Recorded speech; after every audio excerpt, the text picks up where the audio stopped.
cisgénero. Ahí sí, volvimos entonces. Cisgénero, estamos hablando de identidad de género. Cisgénero, entonces, asignado masculino al nacer, se siente hombre, asignado femenino al nacer, se siente mujer. Cisgénero. En contraste, trans o transgénero, ¿verdad? Una persona que se asignó femenina al nacer, pero se siente hombre. Una persona que se asignó masculina al nacer, pero se siente mujer. O una persona que, independiente de lo que se le haya asignado, se siente, por ejemplo, que no es ninguna de las dos. Una persona no binaria, por ejemplo.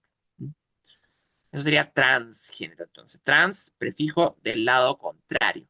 ¿Sí?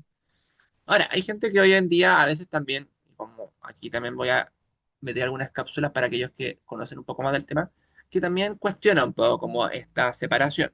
¿Sí? Como que a veces podríamos decir que incluso, nuevamente, como está un poco ya común en este asunto, hablar de un espectro, ¿no? Que también podríamos decir, bueno, una persona podría estar en un espectro, no necesariamente tan binaria esta separación como de coincide o no coincide. ¿Sí? A veces hay personas que han experimentado o manifestado de sentirse en algún punto intermedio de esto, de esta dicotomía. Pero estos son los términos más clásicos que usualmente vemos. En general la gente es cisgénero, pero unas cuantas dentro de la sociedad somos trans o transgénero. Ahora, este es un término que a veces la gente dice, como esto, de cómo lo siento profundamente. Ah, esto suena demasiado como subjetivo, ¿no? Es que si yo entonces me siento un perro, soy un perro. Y si me siento un gato, soy un gato. Como decía, ¿verdad? Cierto sacerdote hace varios años atrás para un poco caricaturizar esta situación. Y bueno, obviamente esto no es algo que alguien se le haya sacado al bolsillo cualquier día, ¿no? No es como la cosa progre de los últimos tiempos, porque el tema de lo trans tiene muchos, muchos años. De hecho, los primeros estudios como de la ciencia occidental de lo trans son como del 1910, ¿verdad?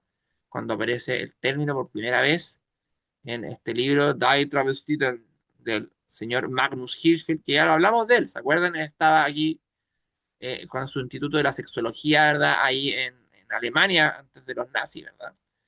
Y desde este individuo hasta otros grandes referentes como Harry Benjamin, que acuñó el término transexual, es que dijeron desde muy temprano en la historia de esto, es que a esta persona, miren, no le podemos cambiar la identidad a la fuerza, al parecer las personas como que al parecer nacen así, entonces lo que podemos hacer es ayudarlas a sentirse cómodas con el cuerpo que tienen, ¿verdad? O hacer cambios en su cuerpo, ¿sí? Ayudámosle a vivir el género sentido, ¿sí? Y por eso de este tiempo datan las primeras cirugías de reasignación, por ejemplo. ¿Sí? Entonces, es un término antiguo, o sea, los trans se estudia hace mucho tiempo, ¿verdad? Y no es entonces esta definición que les acabo de mostrar de identidad de género, estos conceptos, algo que haya aparecido en los últimos 10 años nomás, ¿sí? O que sea algo moderno, ¿sí? Ahora, sí hay alguna diferencia, obviamente, con cómo era la cosa antes. La gente decía, en estos mundos médicos, sí, ayudemos a transitar a estas personas, ayudémoslas a vivir su género sentido. Sin embargo, era como, bueno, te sientes mujer, entonces tienes que tomarte toda esta hormona, hacerte toda esta cirugía y tienes que ser la más mujer de la más mujer. Ir a la escuela de señoritas, incluso, que tenía algunas clínicas, ojo, para aprender a ser mujer. ¿Sí? Porque si vas a ser mujer, tenías que ser súper mujer. Y si vas a ser hombre, transitar a ser masculino, tenías que ser súper hombre. Entonces al final era una cosa súper dicotómica, súper binaria. ¿Sí? Y era como una cosa de paquete completo. O tomas el paquete completo o no tomas nada. Y si no tomas nada, entonces no eres de verdad. ¿Sí? Pero esto se empieza a cuestionar, porque cuando llega a los 90 como habíamos hablado, ¿verdad? Mucha gente que empieza a cuestionar un poco esta transición tan dicotómica. ¿Por qué tiene que ser tan extremo esto, en el fondo? Porque si soy una mujer trans, tengo necesariamente que hacerme una cirugía de la genital. ¿Qué pasa si no tengo plata para hacérmela? ¿O qué pasa si no quiero? ¿Mm? Quiero solo hormonas. ¿O qué pasa si es que me basta con verme femenina nomás? ¿Y qué pasa con lo transmasculino? ¿Qué pasa si soy un hombre trans? ¿Tengo que sacarme el útero? ¿Es obligación? ¿Y qué pasa si quiero tener guagua? ¿Mm? ¿Y ser un hombre trans?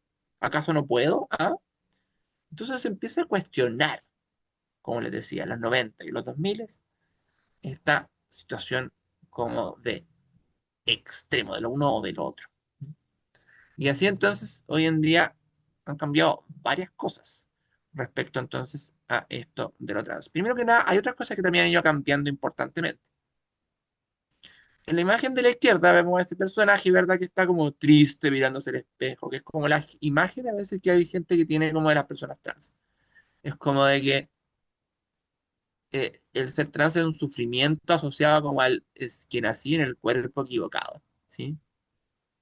Bueno, la verdad es que hoy en día las personas trans ya no hablan de el nacer en el cuerpo equivocado. Es una cosa que se escuchaba en las noticias hace mucho tiempo, pero hoy en día la gente trans dice es que yo nací en la sociedad equivocada, porque al final, ¿verdad? Los procesos de discriminación, estigma, violencia que se dan, tienen que ver en el fondo con la sociedad, no son cosas que vienen como de adentro.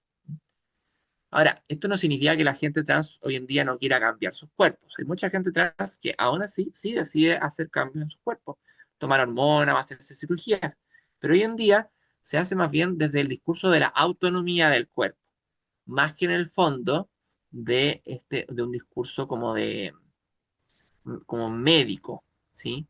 De como que tengo que hacerlo para hacer de verdad, ¿sí?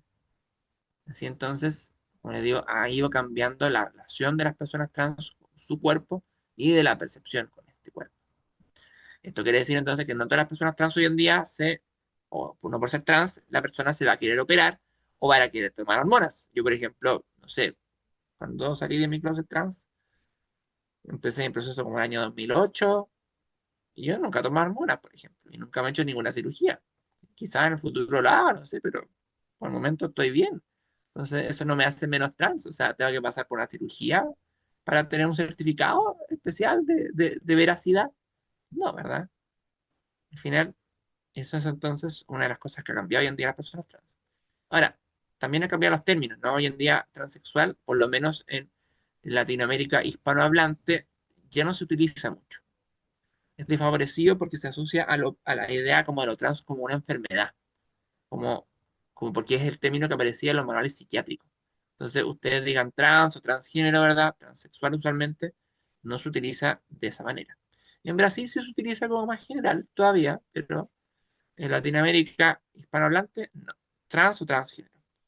Si tenemos una identidad femenina, mujer trans o transfemenina. Vamos a utilizar pronombres femeninos. Ahora, si la persona tiene un cuerpo femenino, pero se siente hombre, tiene una identidad masculina, hablamos de un hombre trans, un trans masculino. Entonces, y esto lo digo importante porque a veces la gente se confunde, ¿no? Y no sé, pues, me mira y me dice, ah, es trans, pero es hombre, entonces es un hombre trans. No, sería como una trans femenina yo, ¿sí?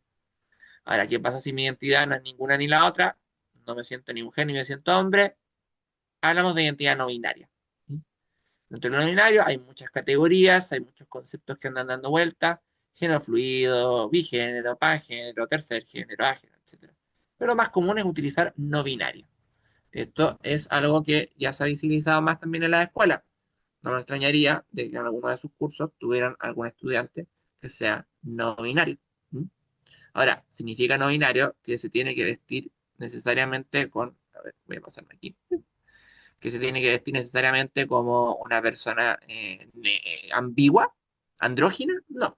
Hay personas no binarias que sí tienen en el fondo características andróginas, pero no necesariamente va a coincidir eso, ¿verdad? Porque recuerden, la identidad va por dentro.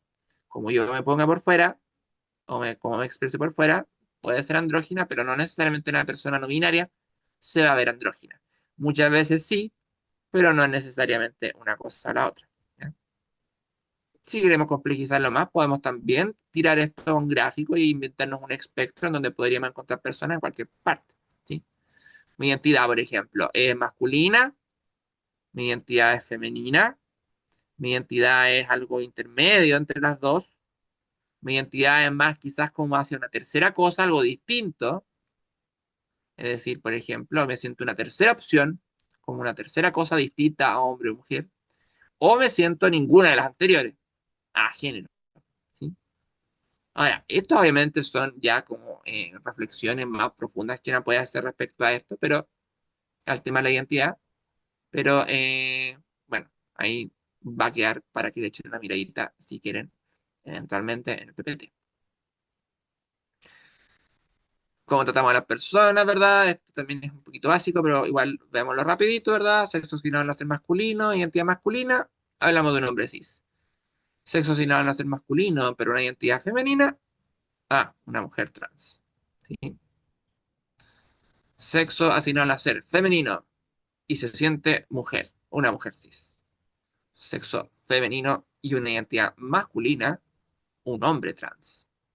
Y por último, si la persona tiene una identidad no binaria, independiente del sexo asignado al nacer, decimos persona no binaria. No es como, oh, yo soy un no binario o una no binaria. No, persona no binaria, porque derrotaría el propósito, el hecho de decirse un hombre no binario o una mujer no binaria. ¿Sí? Ahora, hay otros conceptos que a veces están dando vueltas también.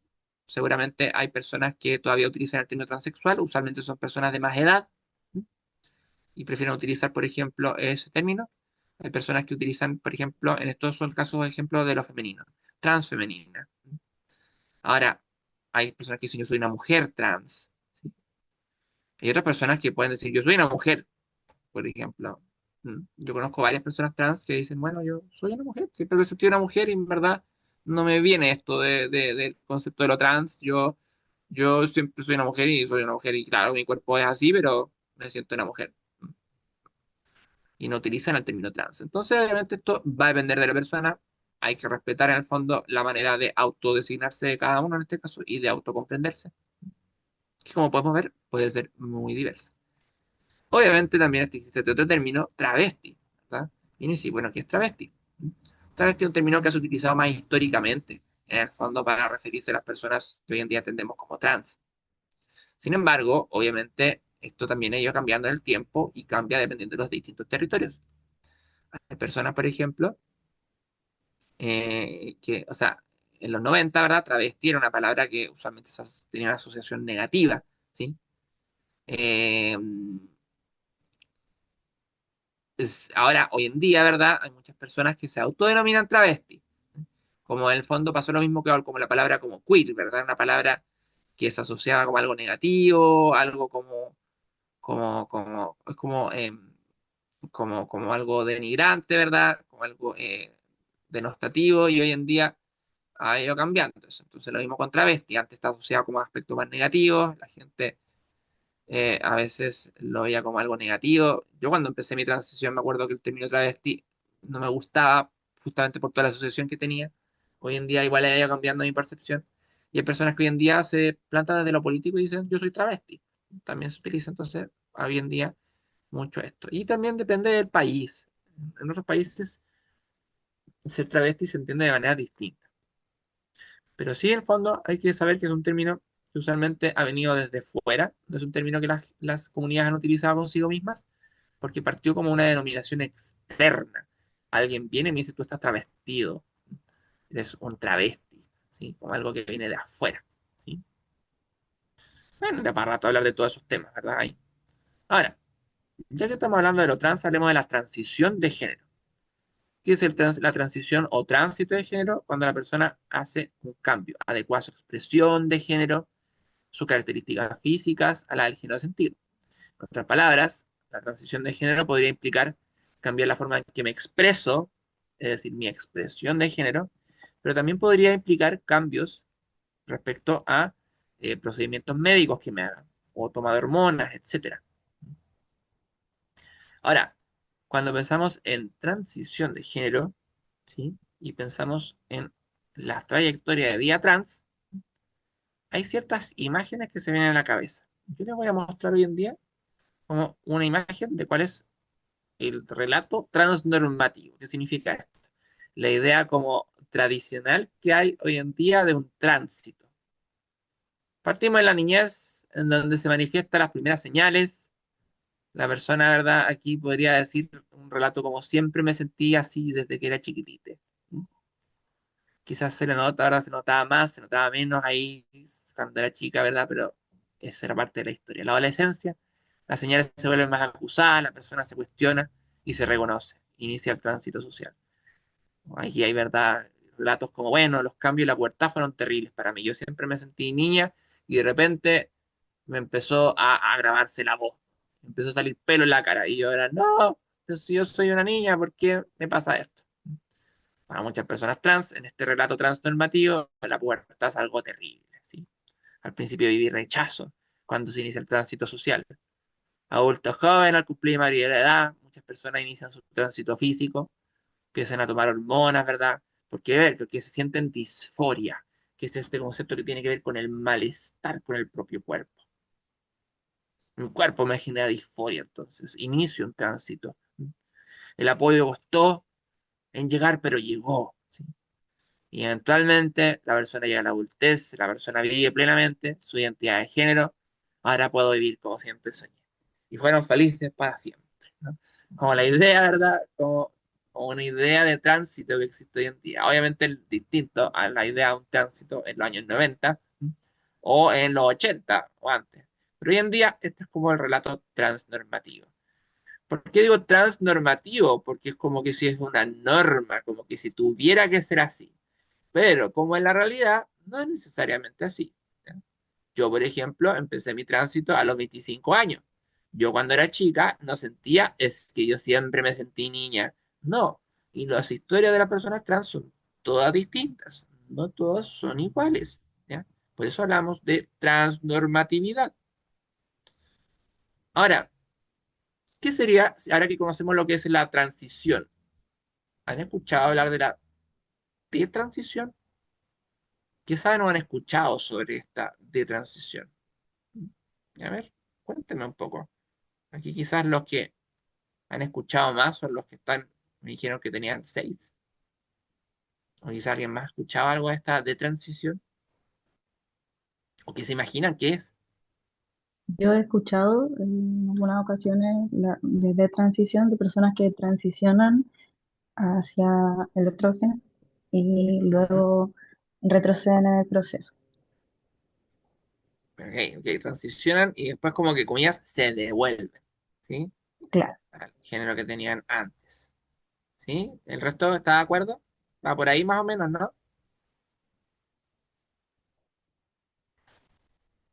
¿Sí? Bueno. eh, entonces, un segundito.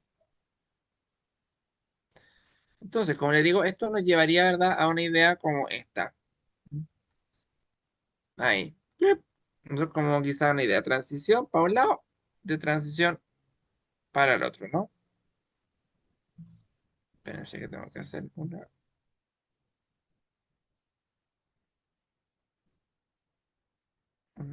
cosita urgente.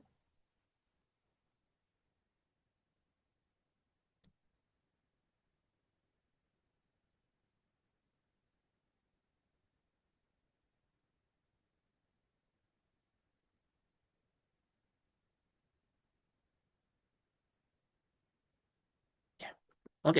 Entonces, transición, dijimos, para un lado, de transición para el otro. ¿Sí? La persona se arrepiente o no sé, se devuelve por algún motivo. Ahora, ¿qué creen que podría llevar a la de transición? ¿A alguien se le ocurre? Cris, a mí se me ocurre lo que nos estaba enseñando recién, que me hace mucho sentido. Uy, cuánto aprendizaje, tantas gracias. Por ejemplo, lo que dices tú, ser trans no significa que yo esté obligadamente a transitar, en el sentido de cambiar mi cuerpo. ¿Ya? Pienso que la detransición tiene que ver con aceptar mi cuerpo tal como es, que no tiene nada que ver, como dices tú, con la expresión de género que va por Sí. fuera.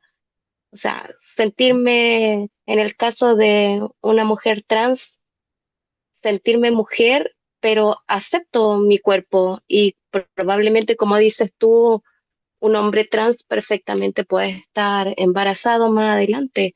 Me imagino que eso tiene que ver con el tema de la de transición.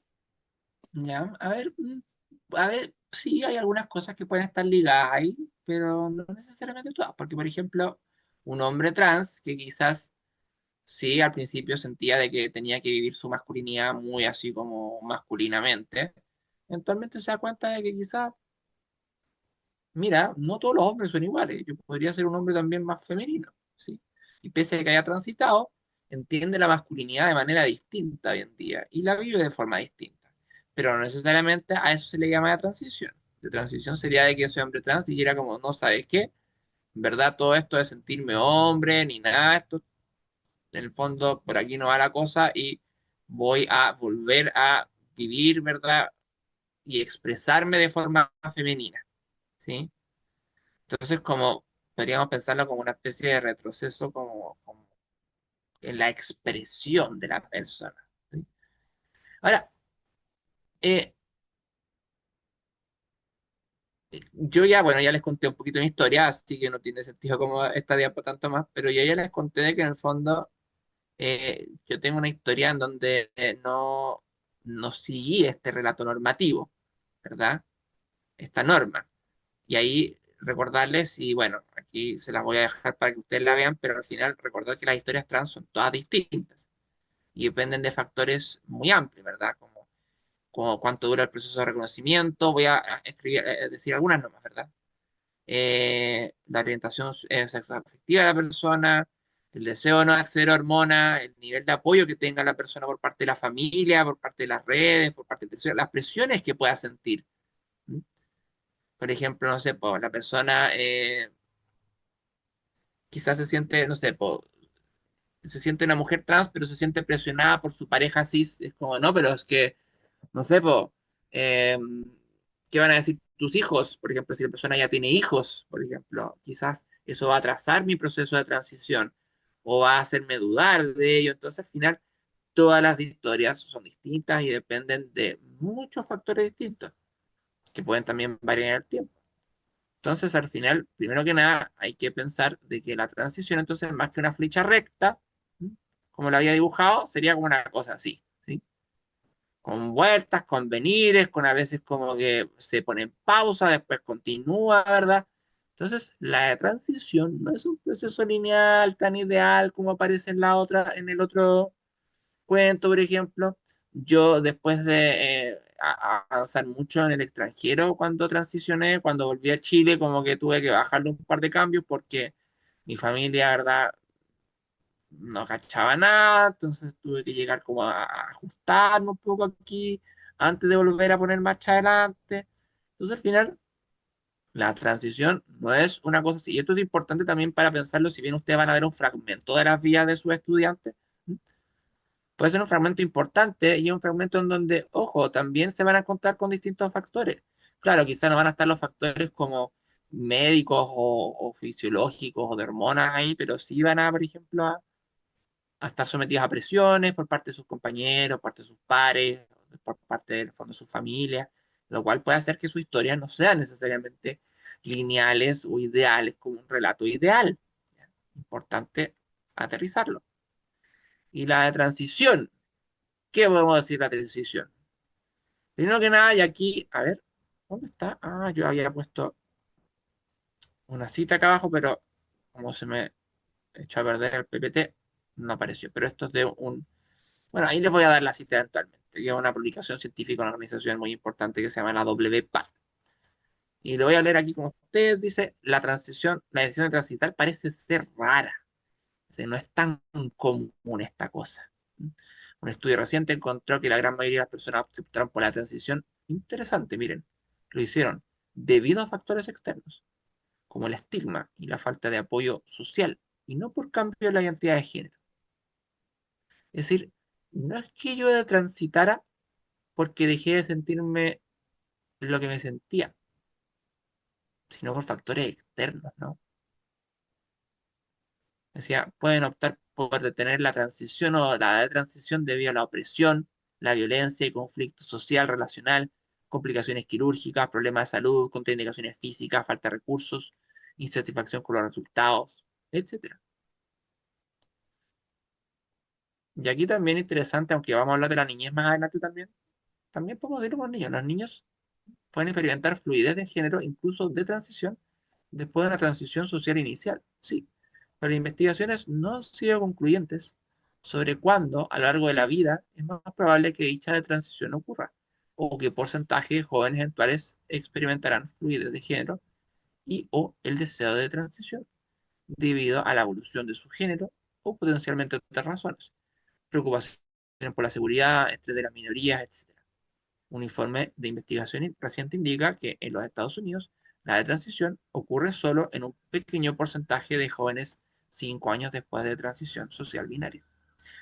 En otras palabras, como para sacarlo un poco de lo técnico aquí, al final la de transición me parece que no es una cosa muy frecuente. Piensa que a veces la gente habla mucho de ella, especialmente en los contextos de hoy en día. Y que cuando ocurre, al parecer, es en gran medida o en una parte importante por factores externos. ¿Sí? En otras palabras, si tuviéramos que redibujar esta flecha, sería algo así. Es menor entonces por factores externos que a veces cuando desaparecen, la persona puede volver a transitar de nuevo, ¿no? Como lo que me pasó a mí. Yo en el fondo, a vista de lo demás, quizás de transité, po. Volví, estaba súper queer, volví a Australia, llegué a Chile, estaba trabajando allá en esta visa de trabajo temporal, volví acá y tuve que dejar de hacer, de maquillarme, dejar de vestirme como vestía. Y claro, para alguien externo yo detransicioné, pero en el fondo lo hice por presión, presión de mi ambiente. Así entonces muchos jóvenes, incluso también de repente estudiantes, ¿verdad? Podrían, ¿saben qué? Le pongo pausa a esto. O ¿saben qué? Mejor no.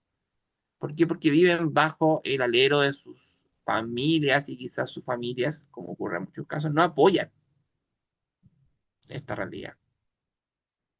Así entonces, ojo entonces, con esto de la transición era la transición.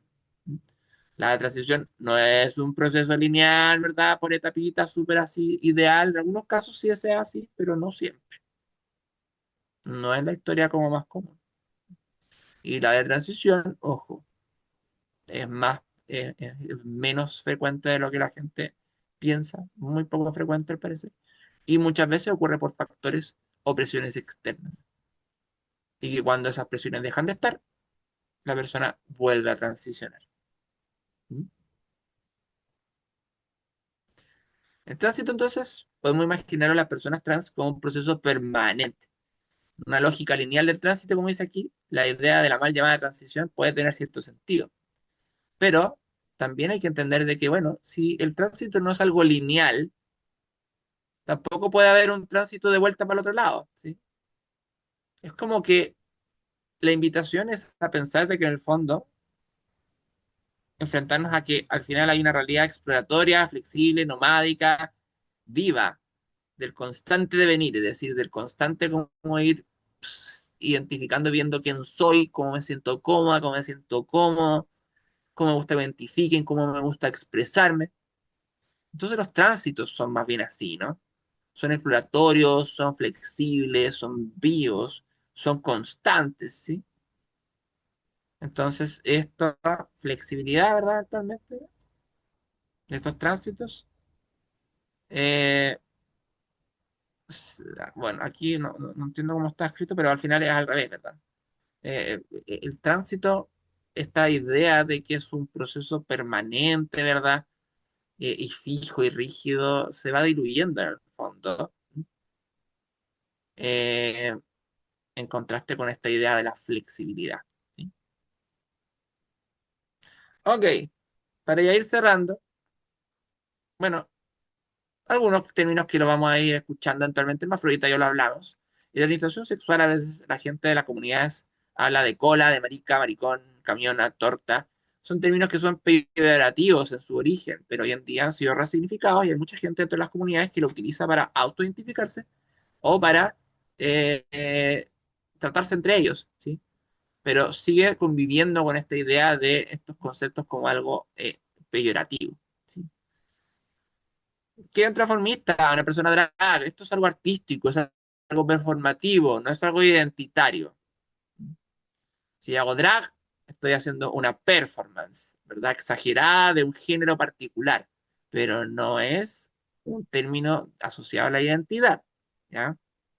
Así que no es lo mismo recordar eso. Identidad de género, ¿verdad? Aquí también ya vimos algunas de estas, ¿verdad? Y ya mencionamos de todas estas, de transexual, de genderqueer, ¿verdad? Y de travesti. Ahora, ¿cómo le llamamos al piño completo? LGTB, LGBT, ¿verdad? Lesbiana, gay, bisexual, trans. Eso significa, ¿verdad? Pero alguien puede decir, bueno, pero esto me parece incompleto. Pues, y las intersexuales, hablamos de la intersexual, ¿no? Ah, ok. LGTBI entonces. ¿Mm? Ah, pero es que yo soy queer. ¿Mm? Como este término que se utiliza del mundo anglo, pero que también se ha importado un poco al mundo hispanohablante. Queer es como rarito, es como decir yo soy como cualquier cosa. ¿Sí? Soy dentro de la diversidad sexual, pero no me gusta la etiqueta. Y se pone esa etiqueta. Pero bueno, queer. Entonces hablamos de LGTBIQ. Ah, pero ¿y las personas asexuales? Chuta, ya vamos a tener que poner otra letra más. LGBTIQA. Ah, pero es que yo soy otra cosa que más allá de eso, ¿verdad?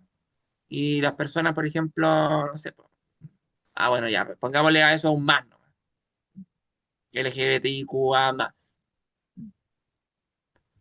Pero, aunque aquí no ocurre tanto, en Estados Unidos es común que la gente se vaya en volar con las etiquetas y con las cajitas. Y empieza a sumar más, y hay algunas cosas como eso. Entonces, shooter, no dice, bueno, y también están las banderas. Como, yo creo que tiene que ver con el individualismo de los estadounidenses. Como el individualismo es tan fuerte ya, como que a veces eso hace que quizás surjan tantas como subdivisiones y subdivisiones y que haya como 3.000 categorías identitarias de orientación y de todo así, chorro mil, y cada una con su bandera, ¿verdad? Y cada vez, ¿verdad? Esta letra más grande. Bueno, esa es una de las formas de nombrar a la comunidad, ¿verdad? LGTB, LGTBIQ+. Pero, bueno, obviamente el poner letritas tiene algunos problemas. Entonces han surgido otras, ¿verdad? Y seguramente algunas de estas las conocen, otras no, ¿verdad? ¿Cuáles encuentran aquí? A ver, vayan contándome ustedes. Otra forma de nombrar. ¿Cuál, por ejemplo, será la más antigua de estas? Cris, el profesor Francisco nos enseñaba las disidencias sexuales, Ah, encasillarlas en ese concepto, porque tiene que ver muy, con algo político y entran todas las categorías, más que diversidad sexual. Era lo que nos decía en perfecto. su clase. Ajá. La disidencia sexual, ¿eso sería más nueva o más antigua?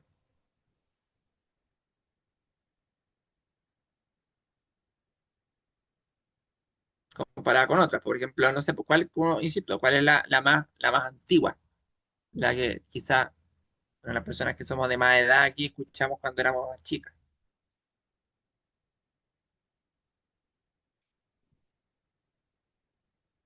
¿No se acuerdan? Yo no sé, yo me acuerdo que hablan de minorías sexuales antes mucho, ¿no? Hoy en día no se habla como de minorías sexuales en general, ¿sí? Hoy en día hablamos de disidencia sexual o hablamos de diversidad sexual, pero hay muchos términos, ¿no? Hay diversidad sexogenérica, ¿sí? Como para referirse a sexo y género, no solamente sexual. ¿Mm? Eh, pero también están las disidencias sexuales, ¿verdad? Entonces al final es como, hay muchos conceptos, ¿verdad? Minoría sexual, diversidad sexual y de género, diversidad sexogenérica, disidencias sexuales. ¿Cuáles son las diferencias y las diferencias? Y creo que ahí ustedes ya vieron, estuvieron viendo algunas. Si yo les pongo estas dos, por ejemplo. Y yo creo que ahí ya, Ángela, ya estaba hablando, como que ya habríamos hablado, como que aquí hay una asociación que hacemos con la idea de la disidencia, ¿sí? Aquí digamos como la disidencia y qué término le dirían a esta otra caracterización que está aquí. ¿Mm? ¿Qué término ocuparían para las imágenes que están aquí?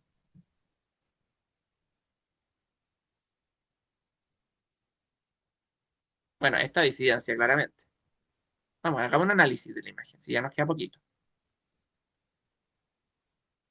Es que lo que le explicaba Cris, onda, lo disidente tiene que ver con lo político, con Ajá, manifestarse, con posicionarse, con exigir, con reivindicar, no sé.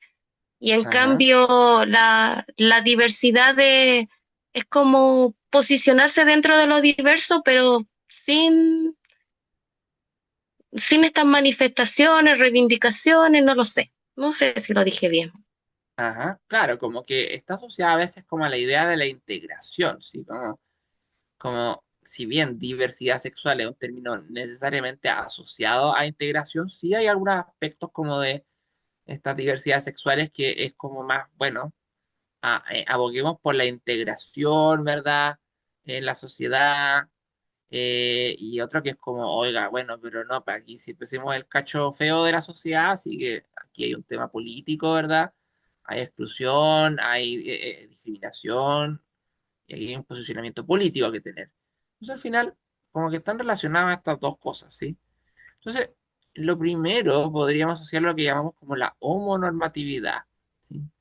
Que no necesariamente está asociada a la integración, pero sí como el fondo a, como dice aquí, una política que no cuestiona las asunciones e instituciones heteronormativas dominantes, sino que las sostiene, a la vez que promueve la posibilidad de una comunidad homosexual desmovilizada y una cultura homosexual privatizada y despolitizada, anclada en la domesticidad y el consumo. Es decir, que la diversidad sexual se convierta en un engranaje más de la sociedad en la que vivimos, capitalista, ¿no?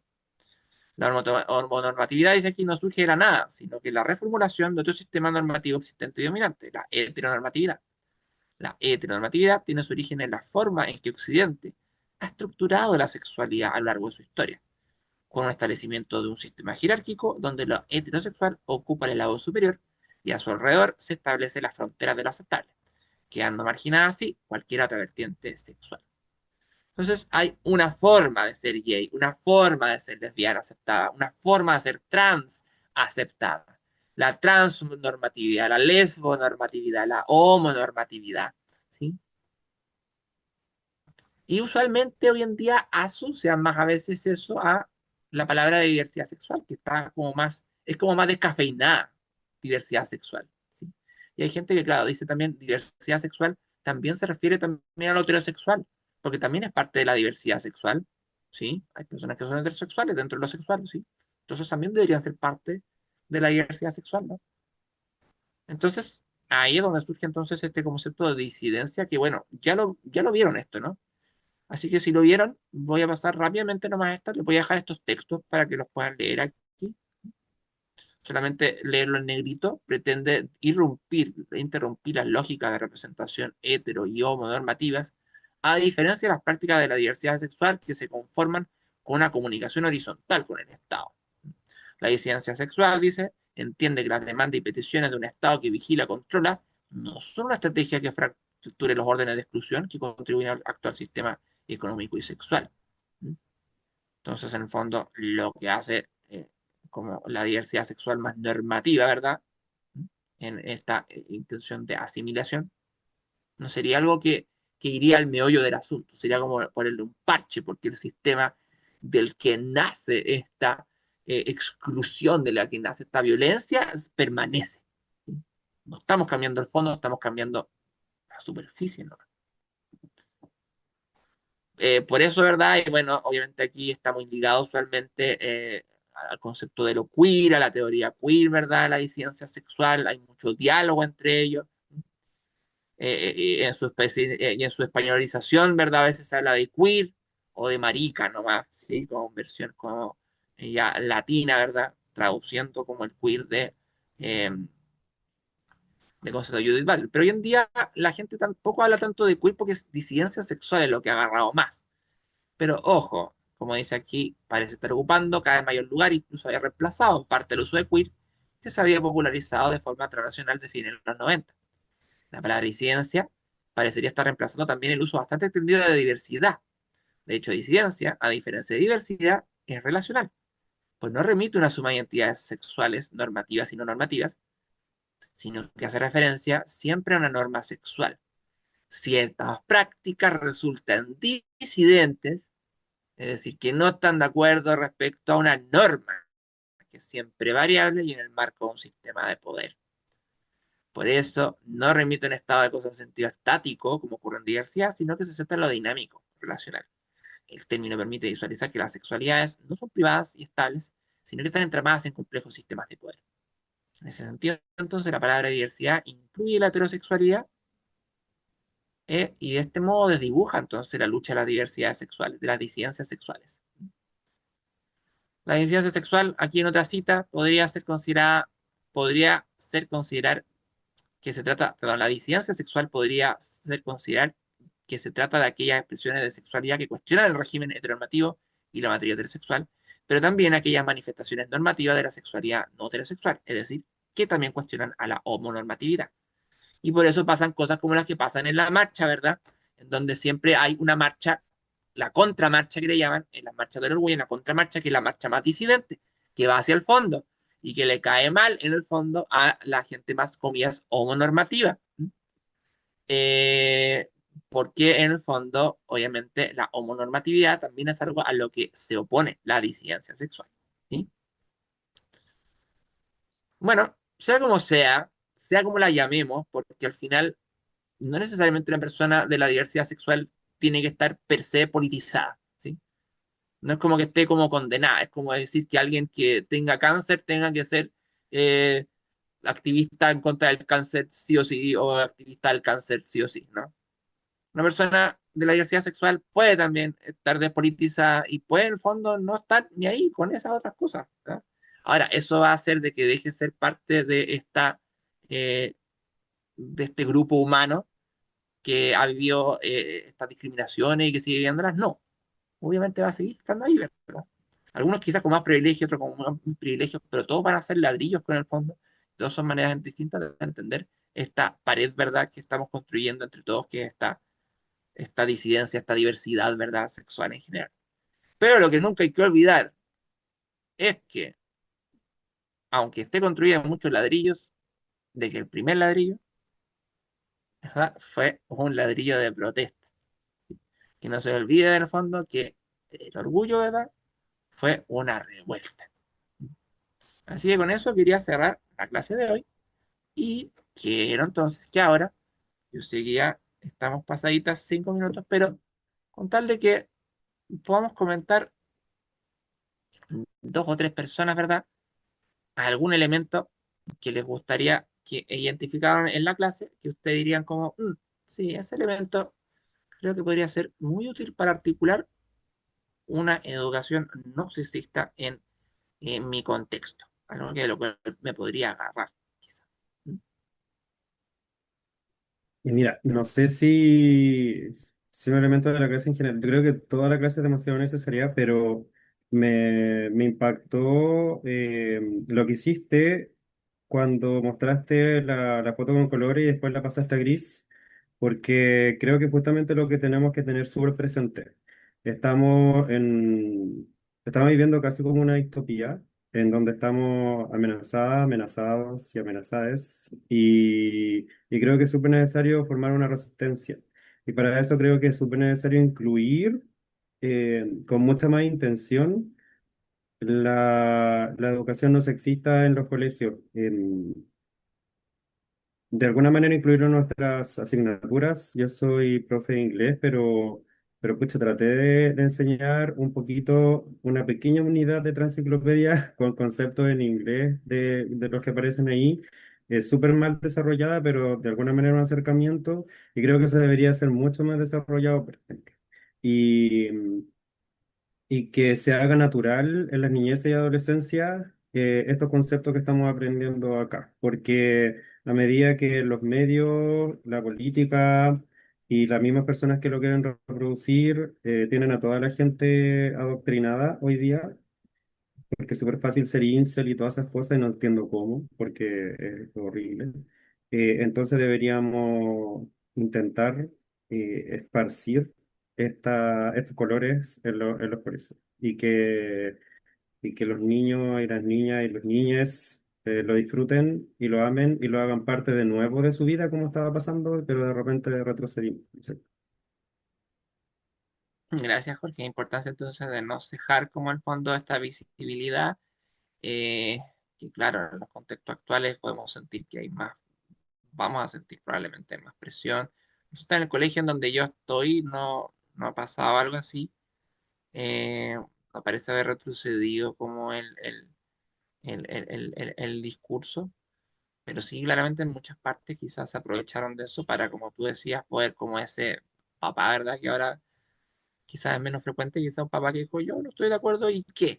¿No? Ese ¿y qué que trae como este neofascismo, el no respeto, ¿verdad? Como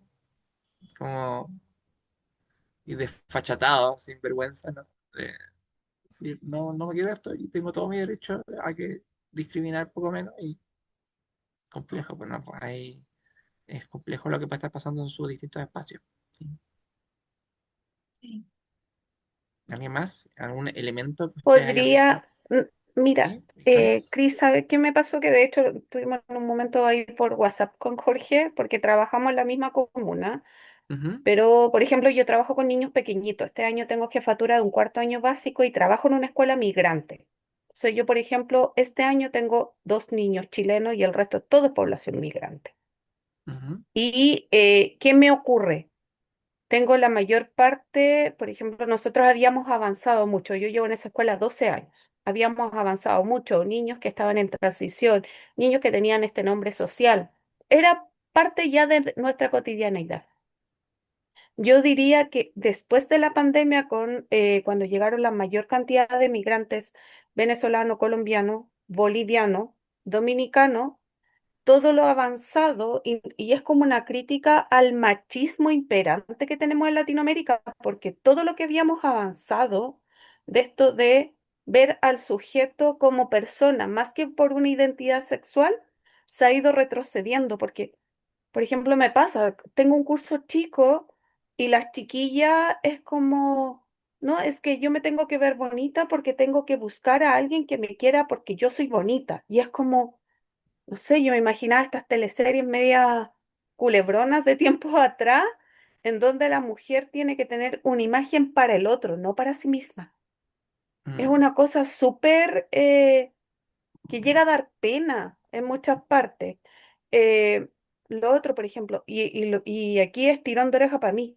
Me falta tanto por aprender. O sea, yo te escuchaba, yo me anotaba conceptos, anotaba ideas, era como, ¿dónde busco esto? ¿Dónde busco esto otro? Pero verdad que, y aquí me voy con una tarea propia como profe, que a mí me falta mucho, mucho, mucho, y el cómo hacer también que esto que está ocurriendo, por lo menos en mi contexto, donde trabajamos con esta población migrante, cómo visibilizarlo y que entiendan que el respeto parte por la calidad de ser humano, no mm. por la identidad que tú puedas tener.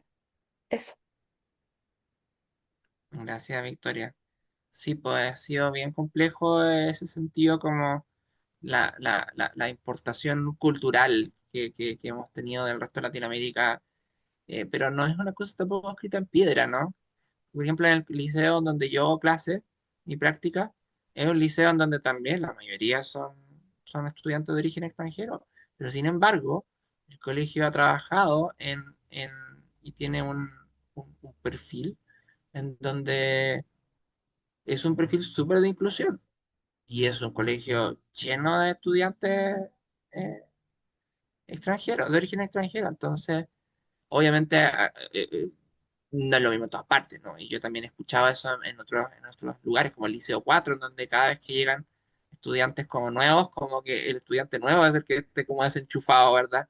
En este caso, porque todo el liceo está hablando de diversidad y esta persona de repente está como toda desconectada de ese tema y a veces termina sacándolo a los papás. Y claro, van a haber lugares en donde ocurran cosas como las que les ocurran a ustedes, ¿no?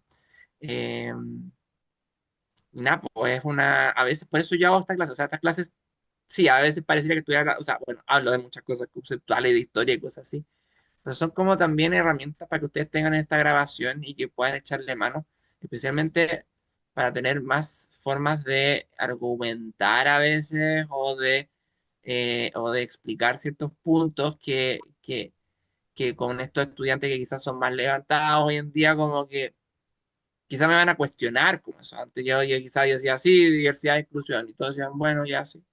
Hoy en día quizás algo te decir, pero ¿por qué? ¿Pero cómo? Y es como ahí donde yo les digo, pa, biología, pa, historia, pa, como que esas cosas les puedan ayudar a fortalecer sus defensas a la hora de ser cuestionados, atacados, criticados en términos de diversidad, porque si una tiene la pura intención, y como tú decís, ahora a veces como que una siente que le falta como ese sustento, va a llegar un apoderado, una apoderada, va a llegar un estudiante, va a decir una cosa, y yo, claro, quizá no, incluso me puede pasar a mí, ¿no? Que realmente no tiene como elaborado o asume que ciertas cosas están bien, pero cuando te las llega a cuestionar al estudiante no tenés cómo, no se te ocurre cómo explicarla o cómo defenderla. ¿Ah? Entonces creo que Claro. eso es súper importante que tengamos como ese training para que el día que nos vengan a cuestionar tengamos como en el fondo respuestas más sólidas o cada vez más contundentes para poder entregar. ¿Mm?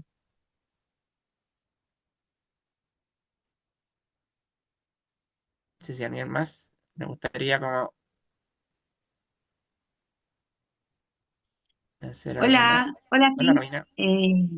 Bueno, a mí me fascinó tu clase. Siento que el hecho de llevarlo desde la naturaleza, desde las especies, fue mágico. No, de verdad le da mucho sentido a la clase. Y bueno, como te comenté, yo soy educadora de párvulo, trabajo en un jardín infantil y estoy con los más chiquititos, con los niños de 2 años. Entonces, estos temas son como más difíciles de poder tocar. Sin embargo, siento que se puede normalizar y que también se puede como coeducar a las familias. Nosotras en el jardín infantil tenemos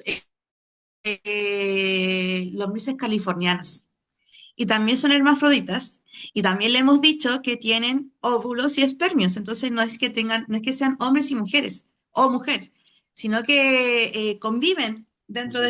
de esos dos géneros.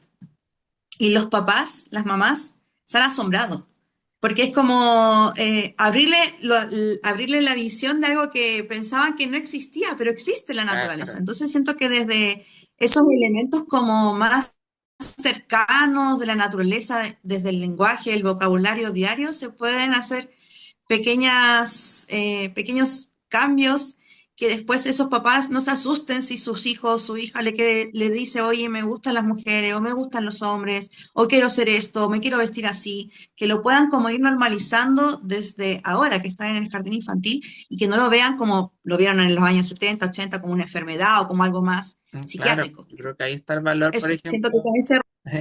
Gracias, Romina. Sí, pues yo creo que ese valor, por ejemplo, y a mí me gusta como bióloga, obviamente, hablar como de biología. Tengo unas clases que hablan solamente de eso, pero es súper interesante porque, claro, que le vaya a decir al caracol que no puede ser las dos cosas a la vez, es como lo siento, lo es, ¿me entendí? Entonces hay muchas cosas que la naturaleza son y el hecho de hablar de ellas es como decir, bueno, aceptemos de que también hay diversidad. Obviamente eso, entender y reflejar esa diversidad nos permite entender también que hay diversidad como entre nosotros o ponerse a esas tonteras de lo antinatural y todas esas ideas, o como es algo solo humano, ¿no? Así que creo que ahí hay elementos bien interesantes que se pueden rescatar por ejemplo, para poder avanzar hacia una educación como de este estilo.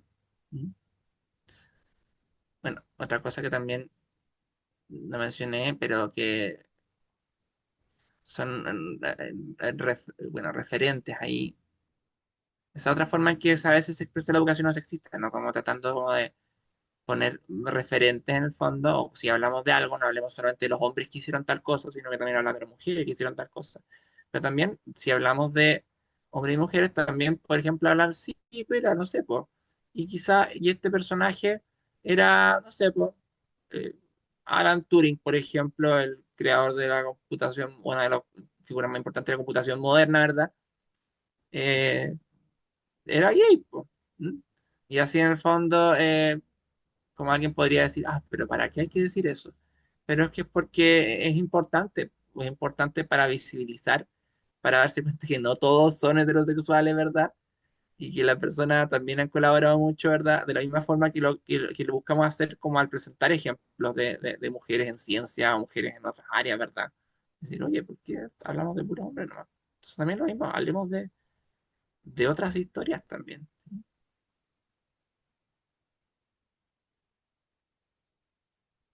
Bueno, yo les puedo mandar también unos como materiales complementarios. Tengo unas clases que no van a estar como con la explicación y todo, pero tengo unas clases que hice una vez sobre, era como, ¿cómo se llama? Lenguaje inclusivo en 4 idiomas, que era como en español, en inglés, en francés y en alemán. Cómo se veía y una como reflexión ahí respecto como al tema del lenguaje inclusivo, que podría ser útil, por ejemplo, para profes de inglés. Eh, Tengo también algunos materiales para historia, por ejemplo, de cómo se puede trabajar diversidad, en qué objetivo de aprendizaje se puede meter, por ejemplo, ¿cierto? Algunos de los temas que hablé. Bueno, desde biología claramente también hay mucho ahí que se puede decir en esa área. Y bueno, en párvulos también. Bueno, en arte también, o sea, muchos de las imágenes que les mostré son fotografías, pero muchos son cuadros también. Yo tengo chorro mil así como de cuadros así y obras de arte no necesariamente explícitas, ¿verdad? Que muestran o hablan de diversidad sexual, que puede ser muy interesante también, para poder utilizar en alguna clase que implique trabajar transversalmente estos temas, por ejemplo, ¿sí? Y hablar al mismo tiempo de distintas épocas, ¿no? Entonces creo que hay harto material que yo puedo compartirles si es que ustedes me manifiestan que tienen interés. ¿Mm? Ya, no les quiero quitar más tiempo, ya nos pasamos 20 minutos y me imagino que tiene que haber cansancio también. Así que no, pues, con esto Sí, estaríamos cerrando la clase entonces. sí, yo felicitar a Cris, porque encuentro además que hace un nivel de clases que toma tantos aspectos que es fascinante, así que me encanta. Así que eso, le subí a la plataforma el documento de la evaluación, también se los mandé por el grupo de WhatsApp, así que cualquier duda nos pueden escribir o comentar, ¿ya? Espero que hubiera sido provechosa esta clase. Vamos